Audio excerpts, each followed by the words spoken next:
ఇందులో పాటించి చూడు ఒకసారి. ఇది పాటిస్తే చదవటం కాదయ్యా, చదవటం ఎవరైనా చదివేస్తారు.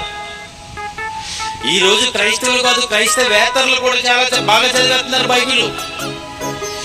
మనోళ్ళైన రెఫరెన్స్లు చదువుకుంటున్నారేమో కానీ వాళ్ళు పలానా చోట పలానా చోట పలానా చోట ఉందని చెప్పేస్తున్నారు.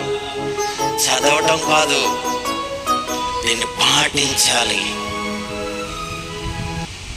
చదివినంత మాత్రాన నువ్వు పవిత్రుడు కావు. చాలా మందికి తెలియదు ఇది. నేను బైబిల్ చదివేసుకుంటున్నానండి, నేను పవిత్రం అయిపోతున్నాను అనుకుంటున్నావేమో. కాదు, దీన్ని పాటించు. మొట్టమొదట ఇది పవిత్రమైనది, నిన్ను పవిత్రుడిగా చేయగలిగినది. యెహోవా యందలి భయభక్తులు ఏమంటున్నాడు ఇక్కడ 19వ అధ్యాయంకి వచ్చేద్దాం.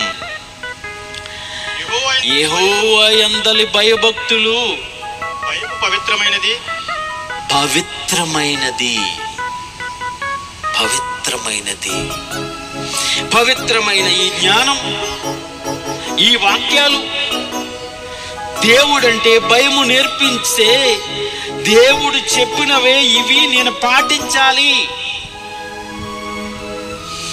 దేవుడు ఆజ్ఞాపించాడు, నేను చెయ్యాలి. అంతే కదండి. మన